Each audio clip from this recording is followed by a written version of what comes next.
So the next thing that we're going to talk about that is not as special is the Wicker Man.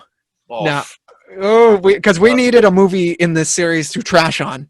yeah, Uh, right. so for those who don't know about the Wicker Man, there's the original film in 1973, and then there was the remake in 2006 with Nicolas Cage. Daniel, Yeah. what is the Wicker Man about, and why is it remembered so fondly in Okay, film? so the Wicker Man, The if I, Wicker Man. yeah, the Wicker Man, if I remember correctly, it's a shoot. Oh yes. It's a murder of a girl, right? Or And the girl's missing. okay, oh, she's missed. She Yeah. disappears. The girl is missing. That's right. And then Nicolas Cage, Con Air comes. No, By Con Air.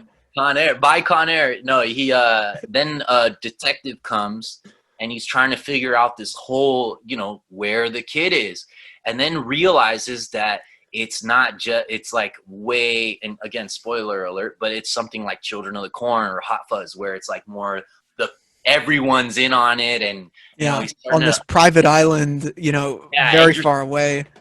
and the concept's cool. I like the first one. The first one's not bad. As you're going through the journey of him trying to solve this mystery, and you're peeling the layers of the onion as you're watching, and until the very last act, then you get the last, you get it, you get that, and it's a little outlandish, but I don't know. I feel like the first one I like, I thought it was okay. Yeah, I think it's okay also. Yeah, it's not the best, but it's not. When I compare it to the new one has nothing for me other than the spectacle that is Nicolas Cage. That's right. That's exactly right. Which is fun in itself, but if we're talking about horror and the Wicker Man, the way it was written, I mean the remake, no, that didn't do anything for me. It did nothing for me. Yeah. So so the first one's more like an actual movie. It just wasn't spectacular. Yeah. It's not even that. It fits better within like the 70s era of horror, where it didn't, like, new horror, especially the time that the new remake came out in 2006, didn't have as many hangups. Like that first movie is about sexuality for sure, and there's like people having sex all over the place. Like there are songs. It's almost a musical.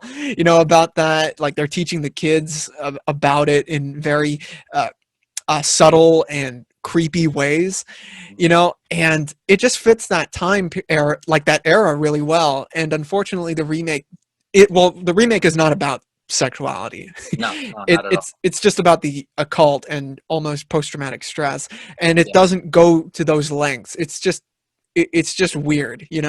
Right. Yeah. Yeah, and so I mean, I went to the theater to see the Nick Cage one, Oh, and really? yeah. What was that like? It was a waste of time. Oh, really? I didn't. Oh, really? Oh, all right. No, I just imagine it must be like it must have been the best experience, right? Because now that movie, because of his performance, is a meme. That's what I was gonna say. Is that it's the spectacle that is Nick Cage really that makes anything significant of that movie. Ahoy, matey! Yeah, it's so. There's a lot of Nick Cage being Nick Cage in that movie. Like a lot of just tantrums, yelling out of nowhere, freaking out. Not as much laughing. Not as much laughing. Not as much laughing. Yeah. But I will say something that, I mean, Nick Cage is like this in a lot of his films, but another horror where he acts like kind of over the top, but it works, is Mandy. So Of course.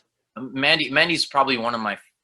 I mean, that's horror, but it's one of my favorite horror movies of all time. I mean, it's so freaking good, and that's underrated also, I feel like. But yeah, best use of him because it's psychedelic horror, and who else would you get, right? Who else? It works, and he kills it. I mean, the scene, the movie, the atmosphere, everything was written for Nick Cage. It just fits so well. But here in The Wicker Man, it didn't really work out so well. And I feel like if I was casting for that remake, I would Yeah. get Nick Cage. I feel like that actor would be like, yeah, I think that would work in this type of, you're going into this town, a missing girl, and you got to peel the layers off the onion. Let's see Nick Cage do that. That'll be interesting. But it is just him freaking out, and then freaking out a lot, because then he freaks out and finds out what's going on. And so Honestly, I feel like he's good in some areas of the film. It's just like the director doesn't like corral him or direct him in the right way of like, look, dude, you're here looking for, first of all, I mean, stop talking as if you were acting. Right? You know what I mean? Like, it was like, hey, class, hey, girls, like that type of shit. Like, just be the character, you don't have to put on a performance here. And when, I mean, that's very emblematic at the end of the film when he's actually caught. And he's actually performing. He's performing.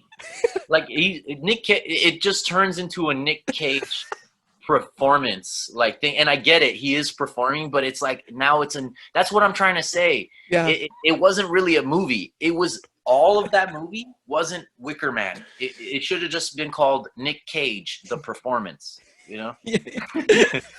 like, that's because that's what it is, especially at the end, like how you're saying it. It all kind of culminates to that last part where they put the wicker stuff on his face, you know what I mean? And he freaks. But even before that, like, it's like hard to take seriously even before that, because like before that he dresses up in the fucking bear costume and runs up to the what's wrong, sister? Boom! Like, on it. I forgot about that. Oh my goodness! Like, oh crap. Who doesn't like on it the way it and what's funny is that's like straight up a recreation of what happens in the original scene, in the original film, where he's in the full jester costume disguise. Then he runs up, like everyone's just watching him run up there, and then he jabs him. Some disco funky music starts playing as they run and everything. It's crazy. It's crazy. Wow, man. But definitely not in my top tier type of horror movie. It's a comedy. I mean, come on now. It's a comedy now. I feel like if you like horror and you're a horror buff, it's one of those that you have to just mark off your list to watch maybe once, But the original, I would say, is better than the remake. The remake, I would just say, is only significant, again, to just be able to say, I saw Nick Cage freak out. And then you can compare his freak out to other freak outs in other movies. Yeah, is that even the best? Exactly. It's not. Yeah. And that's what I'm trying to say. It's really only to compare to other Nick Cage freak out. There is no other value in that movie. There is none. So if you want to see Nick Cage freak outs and maybe rank them or be like, oh, is it better than this one or whatever, watch it. But I don't think it's worth your time. Well, speaking of worth the time, if we're actually talking about ratings, the ways that people judge movies before they see them, a lot of it has to do with reviews, ratings. I want to read you off during my research, some of the ratings that I found online for those 2006 Wicker Man. Okay. We got IMDb 3.7 out of 10. Wow. Which, damn. Rotten Tomatoes 15% fresh. Letterboxd, your website, Letterboxd. Love Letterboxd. 1.8 out of 5. Oh man, that bad! I told you, it's not in there. That's. I mean, I don't honestly. I think that's a bit extreme. Just because it's so bland, compared to what the original is, which has way more identity. Just because it's about something more taboo, and also it had Christopher Lee. I mean, come on. Yeah. I mean, the man, legend. Yeah, dude's a gangster. He literally was actually a gangster. He was James Bond. I actually think he was part of the influence of James Bond from when Ian Fleming was writing it. He was how, you know what I mean? He was a gangster doing gangster things. So did you see the extra from Lord of the Rings from Christopher Lee? Oh my goodness, when the direct, like when he's like, no.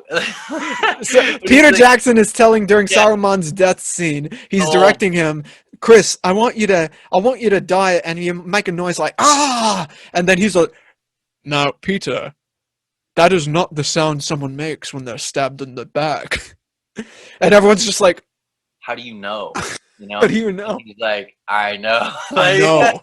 I- what? That's why he's like a literal gangster. Wasn't he in war or something like He that? he fought in World War. I think I don't know Two? if it was World War One or two. I know definitely two. I know Yeah, for sure two. yeah. So he that's what I'm saying. So like when someone's on set and is like, oh no, that's not how they act when people die or get stabbed in the back. Like, oh, okay, well, how do they do it? Well, they do it like this. And you're like, oh, okay, that's really good. How did you know that? Oh, I've stabbed someone in the back. Like, oh, all right, And it all made the right. movie better. Yeah, exactly. And it did. He's like, But yeah, yeah, and he's you know that's what I'm saying. Like I like the first one better. There's layered. The second one, nothing for me. Only Nick Cage yeah. being Nick Cage. That's it. That's it. And In terms of yeah, horror, anything, nothing, I nothing. would say even the actor from the first, the main guy who plays the police, I feel like he's amazing in that film. He's Honestly, great.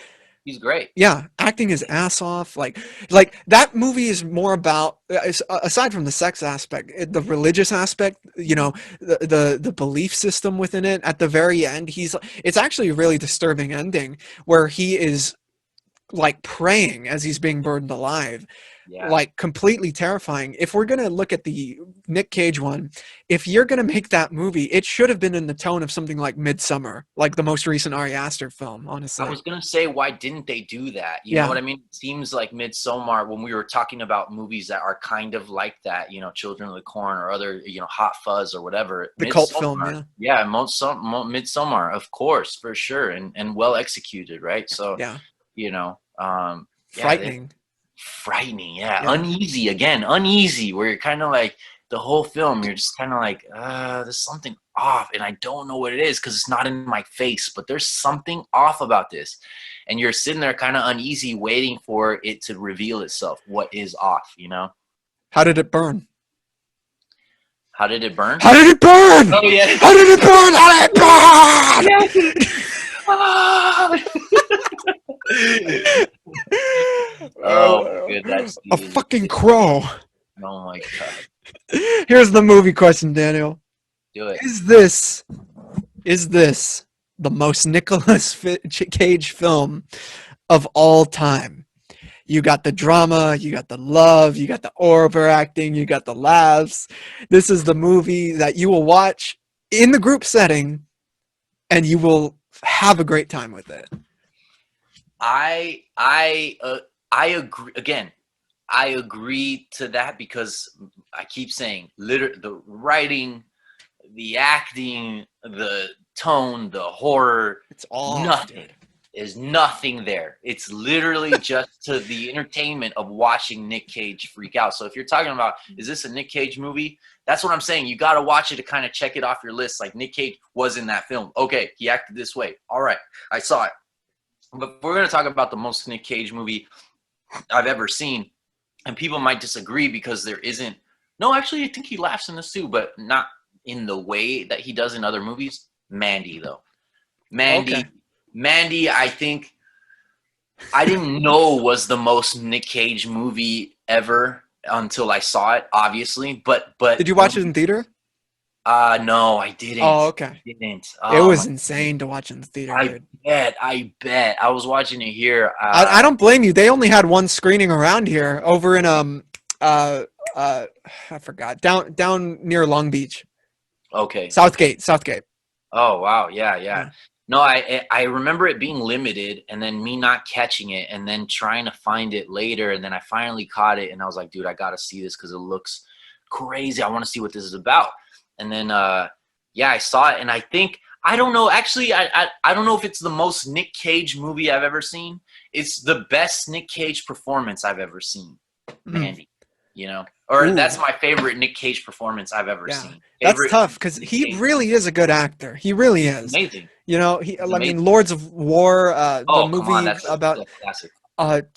is it Trade Towers? The movie about the 9/11 that he played Oh, a cop, I think, who was yeah, which stuck. one was that one? I didn't see that one. I didn't see that one. He's great in it. He's great in Okay, it. okay. But I'm gonna tell you what's the most Nick Cage film of all time, What is it? without a doubt. It's Face Off. Oh, Without a doubt. No, that's but let me tell you why. Let me tell you why. Because we have a character played by John Travolta who is trying to understand what it means to be Nicolas Cage. Yeah. He is literally has his face on him, Yeah. and he has to act and become Nicolas Cage, get the essence down, and convince everyone I am him. It's crazy. And then you get incredible, like the moment where he gets hit in the prison, like that. That movie was an amazing action movie. I really liked it, and it is one of my favorite Nick Cage movies. I liked it better than Con Air. I remember. Watch your fucking mouth. Yeah. I thought Face Off was cool. I thought the story was cool. I was in it. You know what I mean? Yeah. It's definitely that's up there, top 5 Nick Cage movies for sure. And his hair. Yeah. I want to take his face off. Yeah. Like off. Oh my god, dude, Nick Cage. Nick Cage. Here we are.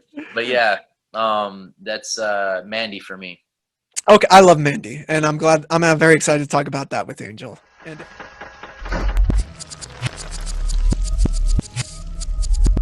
The GOAT Podcast is proof you don't have to look any further for movie news, reviews, trailer reactions, or special discussions. Subscribe, get notified about what's going on, and I promise you'll be entertained by our daily content on YouTube. If you want more, we're on Twitter at GOAT Film Podcast, Instagram The GOAT Podcast, and the GOAT Movie Group on Facebook. Get connected with us, see what's happening, and make sure to love it while you're doing so.